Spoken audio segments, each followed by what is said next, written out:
Quería presentarles al profesor Pathology. El profesor nació en Malta, recibió su educación en Malta, en Escocia. Trabaja en medicina transfusional y terapéuticas plasmáticas, incluyendo la manufactura y la regulación de los productos plasmáticos en Malta, Escocia y Australia. Realiza además investigación desde hace más de 35 años en hemostasis.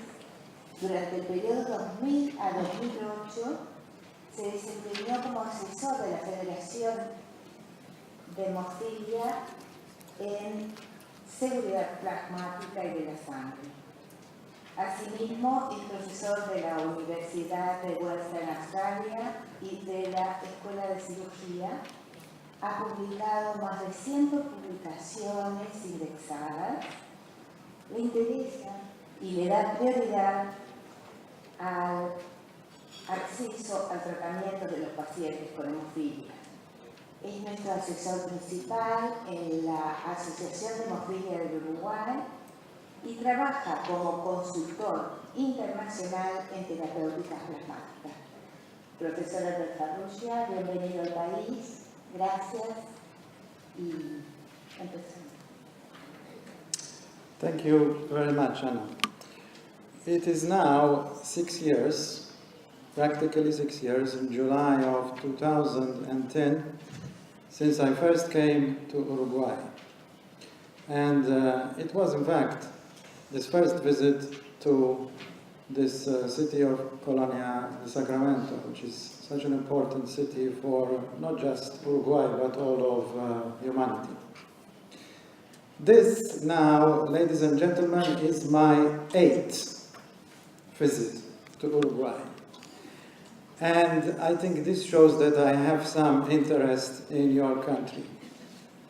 I have always, since I started to have my very close collaboration with my very dear collaborator and friend, Dr. Chorling, I've always been interested in the way in which this small country between two giants manages to express an appreciation for public health, for public education, for social equality, for democracy, which exceeds much of its neighbors.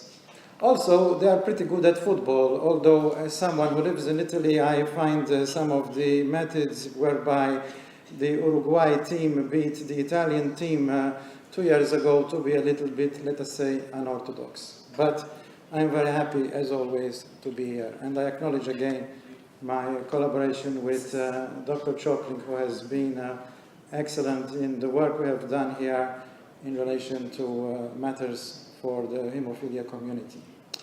Okay, these are my disclosures.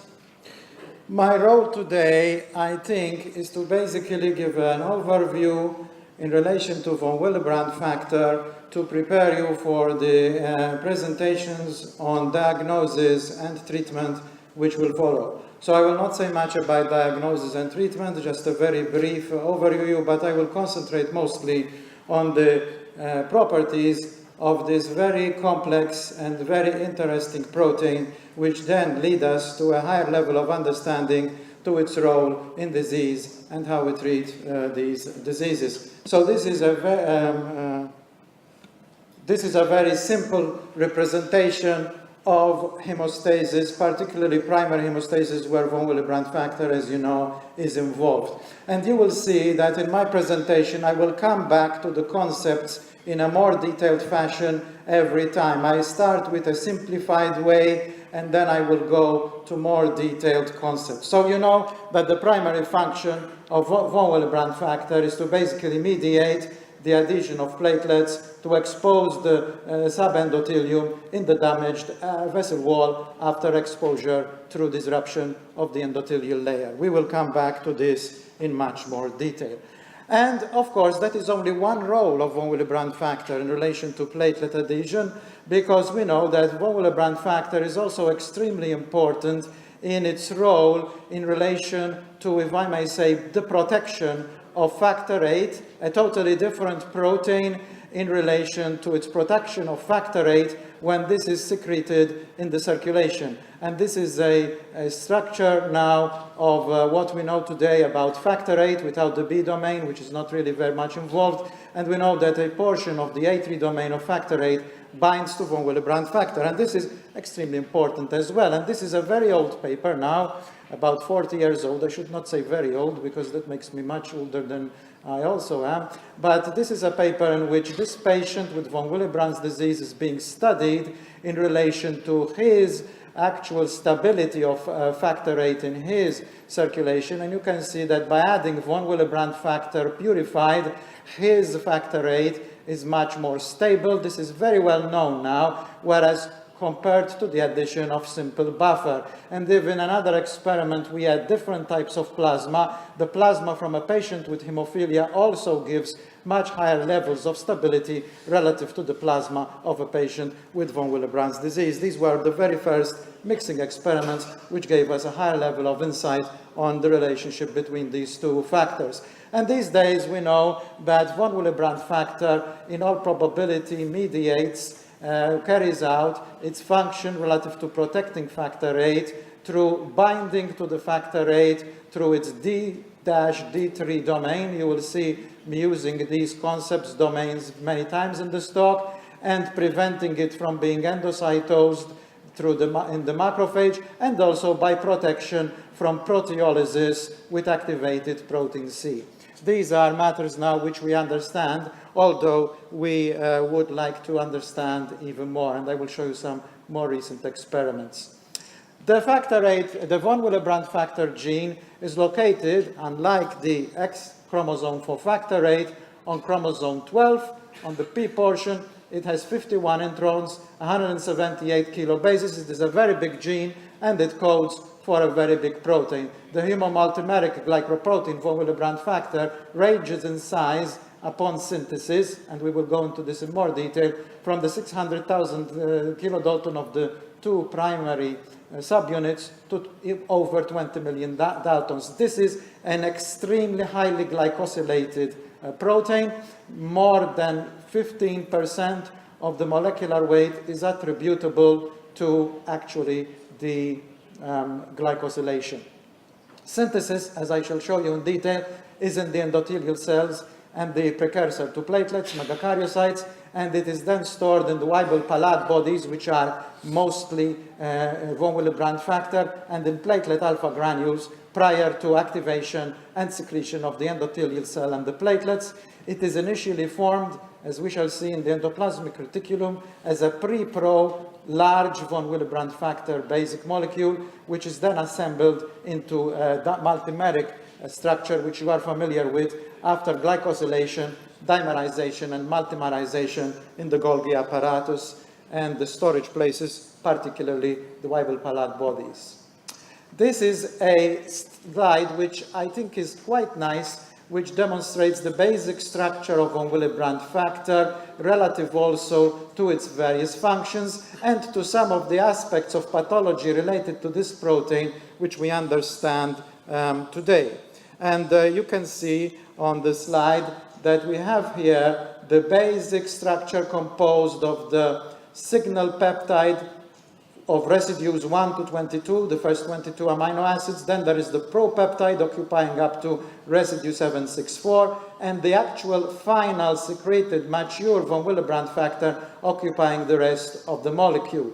As I have said, the molecule is subdividable into domains. For those of you, I suspect many of you are familiar with the concept of domains, but domains are groups within proteins, groups of amino acids, which are thought to have a common evolutionary progression and which are similar in terms of many aspects of structure. Most large proteins are composed of domains. You will see other proteins in this presentation in this way. There are therefore these various domains which up to a few years ago were characterized by this kind of alphabetical denomination, the D domains, the A domains, another D, and then the B domains and two C domains. And reading in the conventional way of molecular structure, this is the N part of the molecule, and this is the C part of the molecule.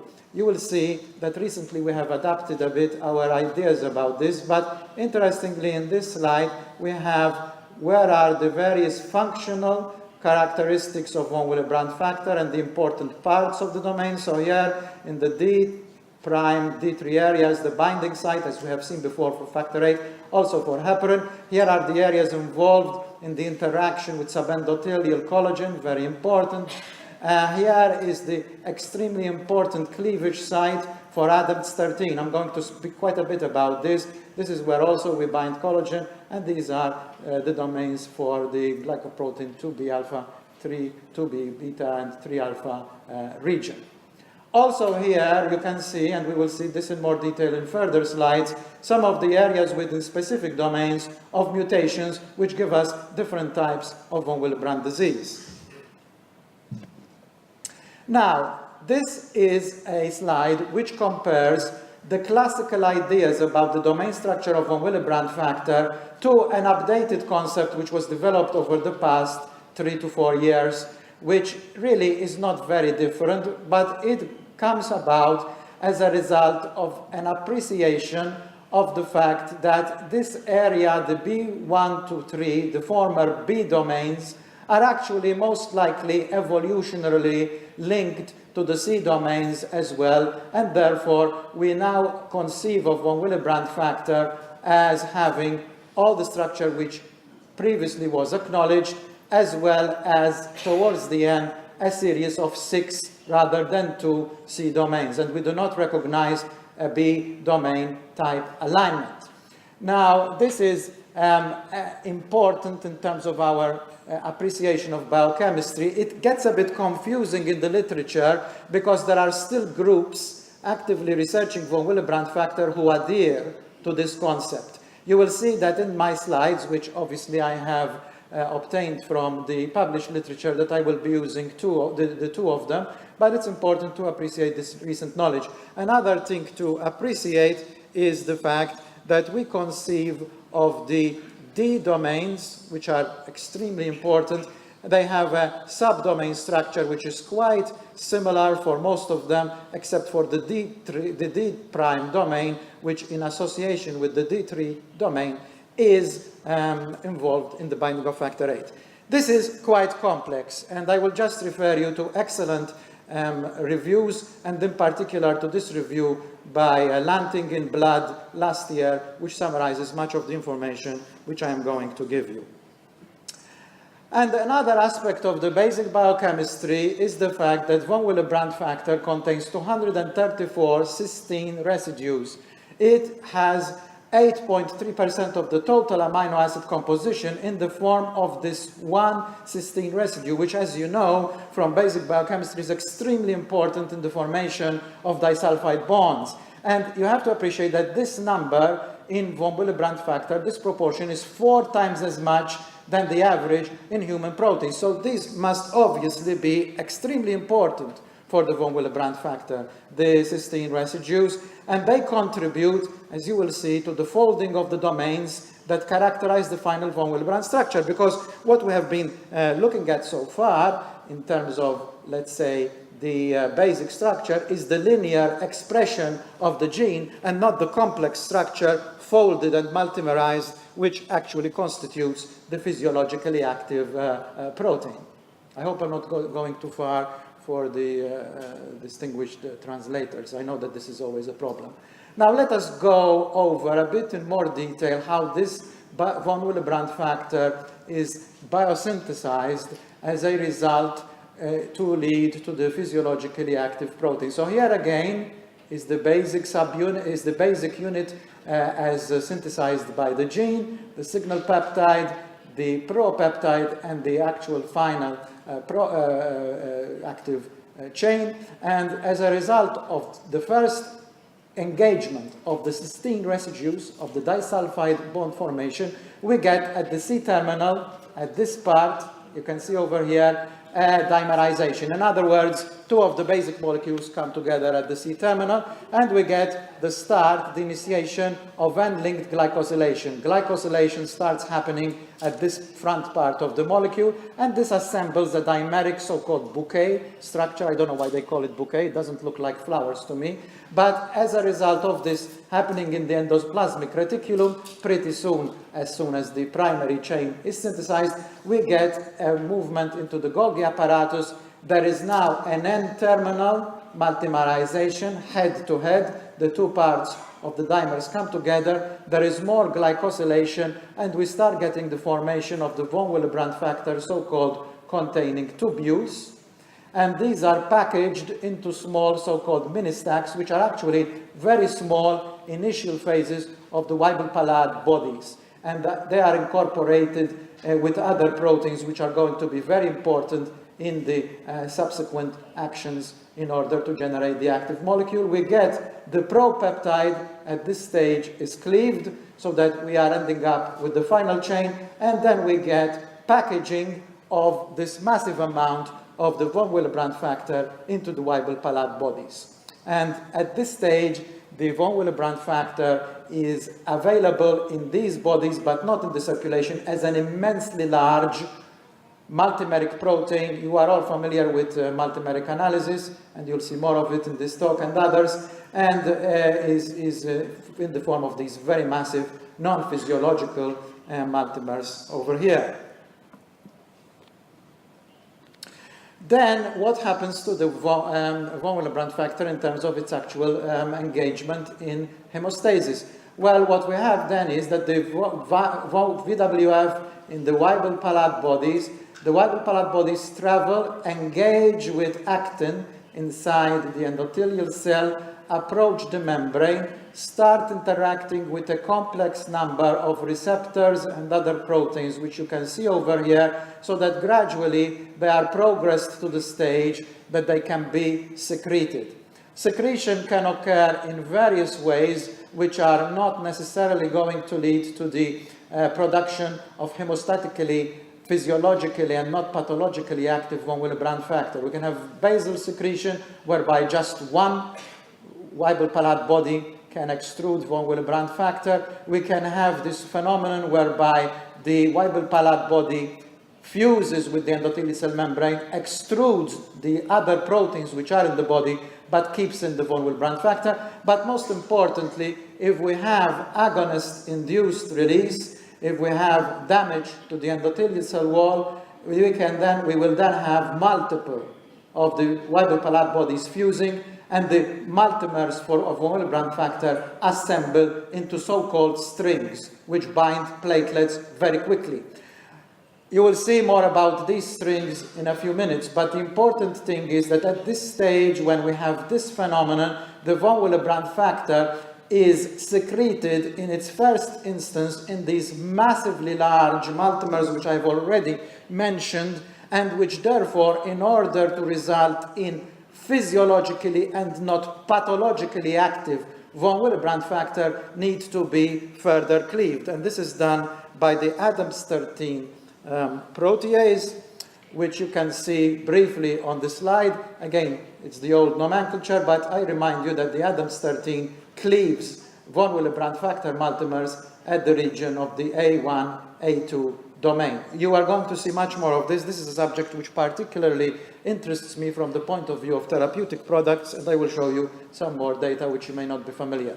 So from the simple slide, ladies and gentlemen, which we started with on primary hemostasis, we now have a much more complex picture. We have here a much more complete representation involving all the components, including the leukocytes, although there is not much involvement with von Willebrand factor. But you can see here the platelet-to-platelet interaction and the platelet to subendothelial interaction, and the mediation of that by von Willebrand factor, as well as the activation and the binding of von Willebrand factor through P-selectin to the activated endothelial cell.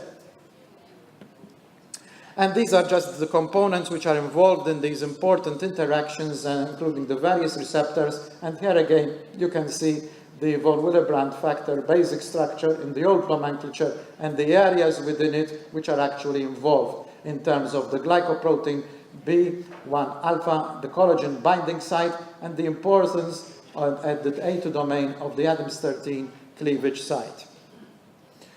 Now let us look at how this occurs in more detail in relation to von Willebrand factor itself.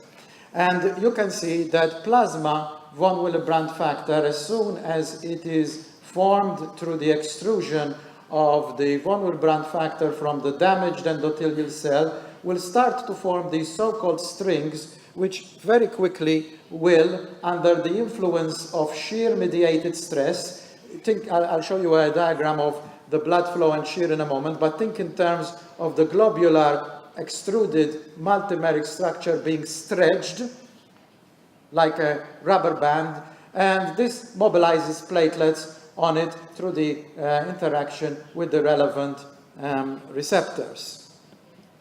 To go into this in a bit more detail, this is an important concept, which is the concept of shear versus blood flow velocity. This is showing us in a diagrammatic form the dynamic forces involved in blood flow. Blood is a so-called non-Newtonian fluid. And again, you can look up these references. Incidentally, the presentation will be available on your website, so you can access all these slides and all the references. But basically what happens is that since it is a non-Newtonian fluid, the velocity of the blood near the endothelium is lowest, and the maximum velocity is in the middle of the vessel lumen, whereas the shear rate is maximal at the endothelial surface interaction. And this is extremely important in terms of the von Willebrand factor engagement. Here is a very nice series of electron micrographs showing the recruitment of platelets on the vessel wall, and here you can see just one frame, but when you see 10 frames superimposed, you actually see absolutely wonderful deformation of the strings over here. And this is showing the relationship to the concepts of dynamic blood flow, which I showed you before, that as at the location where there is maximal shear and minimal velocity, we get, first of all, the primary engagement, which we call torque, between the platelet and the receptors and the von Willebrand factor over here, and then we get some level of translocation as the platelets are slowly rolled over, and then as the platelets are brought into position relative to the receptors on the vessel wall and the von Willebrand factor, we actually get the actual adhesion.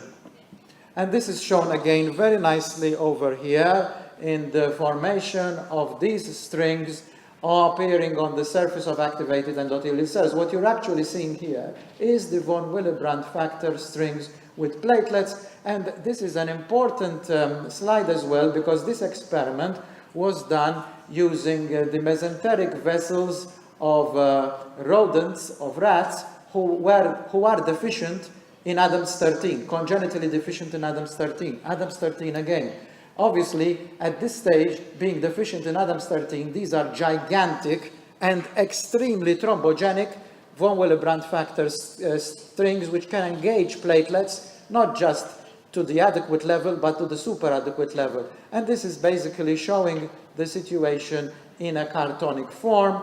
And here you can see the adhesion of the platelets. This is the von Willebrand factor, as we have already described, and the domains which are involved in the linkage to the subendothelial collagen. And here you can see the action of Adams 13. And the important thing to note is that the Adams 13 will not be able to engage the A2 domain unless this is unfolded through the action of shear, through the ability of the string to elongate under the influence of the blood flow. Otherwise, there will not be the possibility to get the proteolysis, to get the splitting up of these massive, highly thrombogenic multimeric structures, which I repeat, are not physiological, are pathological. They need to be split up. This is just a brief slide summarizing the clearance mechanisms for von Willebrand factor. Like anything else in the body, whether it's a protein, a tissue, a cell, or whatever, it does have a lifespan, and these are the relevant clearance mechanisms. And you can see here that we can get clearance through the adhesion of endothelium, but the most important ones are at the macrophage and the hepatocyte levels. This protein receptor here, LRP1, is increasingly recognized as being extremely important, and we also have the asparagine receptor on the macrophage itself. Much of the clearance is in all probability mediated through the loss of sialation on the multimers, but also the production of mutant von Willebrand factor, such as, for example, through mutations which have resulted in insufficient levels of cysteine residues, is extremely important. So very importantly, and I'm sorry that this slide is not very clear, at least it's not very clear to me, but you can get the reference. But these are features which are able to be appreciated as to why the von Willebrand factor has such a susceptibility to mutations. It's a very large gene. It has many parts of it which are extremely crucial in its function. Therefore, the more variations you have in something, the more something can go wrong. And many other aspects, including the multimerization, the cleavage by proteins, the, as I said, presence of large amounts of cysteine leading to disulfide bonds. It is no wonder, therefore, that the von Willebrand gene is susceptible to many mutations. And therefore, if you look at, for example, the types of von Willebrand disease, now we will say something. These are type 1 and type 3. And I'm not going to get into detail on this because this will be dealt by Dr. Achokling in terms of the diseases and the treatments. But here you can see the types of mutations which can lead to type 1 von Willebrand disease and type 3 von Willebrand disease. And these are just the things we know about, because there are many, this is a very interesting area for me, there are many patients with von Willebrand disease, at least type 1, where we still have not identified a mutation. And perhaps Dr. Achokling and the other distinguished speakers will give us their opinion on what actually is type 1 von Willebrand disease compared to people who, let's say, have about 40% because they happen to be group O. But to come back to the issue of mutations, here is another nice slide, again using the old nomenclature, relating mutations on the different sites of the von Willebrand molecule, again the different domains, to actual types of von Willebrand disease, as you can see over here. And these are the actual multimeric patterns associated with the different disorders. So you can see here, this is normal plasma. Here are some type 2 patients with a loss of the higher molecular weight multimers, and so on and so forth. I try to hurry in order not to run over time. I notice I only have 7 minutes left.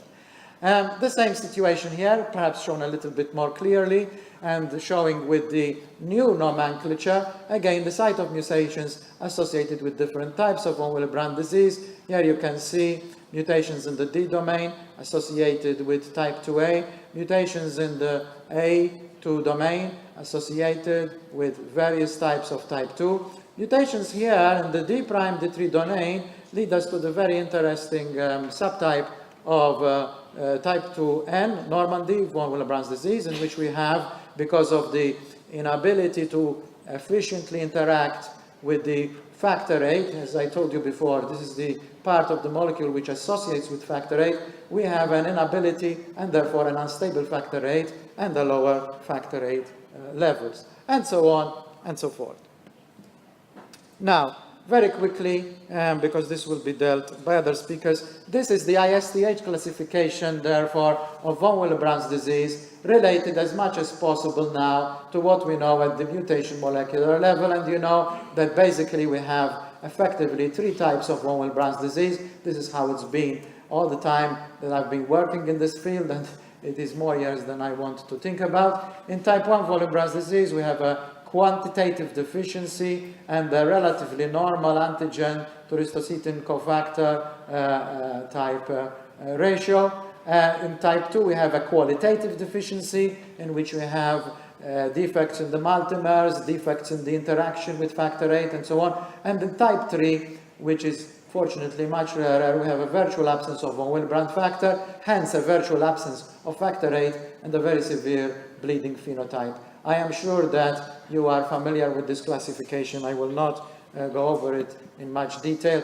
This is, I think with diagnosis, we have another talk. So this is a summary, if you like, of the kind of criteria to identify the von Willebrand disease and its type in relation to the various laboratory tests. And you have here the antigen, the ristocytin cofactor, the collagen binding assay, factor VIII levels, the multimeric pattern, and the various ratios in relation to type 2. And this is the same situation in relation to type 1 and type 3, which we generally put together because they are both related to quantitative as opposed to qualitative type defects. As I said before, it is interesting to speculate on what actually is type 1 von Willebrand disease, but von Willebrand levels below 30% are often associated with mutations and can be considered as representing true von Willebrand disease. But as you know, individuals who are in the lower limit of normal without apparent mutations, and mostly those in group O, blood group O, can also exhibit primary homeostatic abnormalities and bleeding. Very quick summary of the major current therapies. This will be dealt with by Dr. Achokling, of the various types of von Willebrand disease as well as the acquired von Willebrand syndrome. Basically, we have the AVP, we have various types of concentrate, and I think Dr. Achokling will show you that recently we have seen the development and placing on the market of the first recombinant concentrate of von Willebrand factor. Something now about Adams 13. Let's go back to Adams 13, reminding us that Adams 13, which again is a domain-based metalloprotease, as you can see over here, is very important in cleaving those pathologically hyperactive thrombogenic large molecular weight multimers of VWF, which are presented on primary secretion. This can occur in conditions of no flow as well as in conditions of flow, and even at the level when the platelets have started to engage, if there is an unfolding of the molecule. This is extremely important. In the absence of Adams 13, for example, in relation to thrombocytopenic purpura, as you know, a very severe illness, we do not have this happening. We have the continued generation of the highly thrombogenic, very large multimers of von Willebrand factor. These engage platelets, and we get the systemic type of thrombosis, which you are familiar with.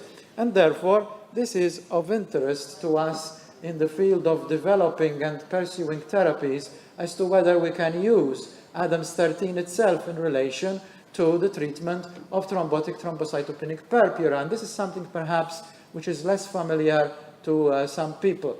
This is a summary of certain concentrates of von Willebrand factor and factor VIII together. In other words, these are not recombinant products. These are derived from plasma, and the von Willebrand factor is retained. And it is interesting to know that some of these concentrates contain large levels of Adams 13. This is quite an interesting observation, but not all concentrates do. In this study, for example, which was actually done in Italy, you can see that COAT DVI, which is a concentrate marketed in the United States by Kedrion, has high levels of Adams 13. Most of the other very excellent, these are all very good concentrates, Willate, Hemate P, alphanate, these are good concentrates to treat von Willebrand disease, but they do not contain Adams 13. So is this Adams 13 and these concentrates like COAT of therapeutic interest? Well, it appears that it is. First of all, let us look at what happens in a patient with congenital TTP given different products. You will observe that given cryoprecipitate, we get an increase in the platelet count and a decrease in the lactate dehydrogenase, which indicates basically that we are treating effectively the underlying pathology. The reason for this is very simple. Adams 13 is very rich when in cryoprecipitate, but if you look at these other types of concentrates, which from the previous slide I showed you do not have Adams 13, you will see that they are ineffective in increasing the platelet count and resolving the lactate dehydrogenase. So it does appear as if we can get a therapeutic effect.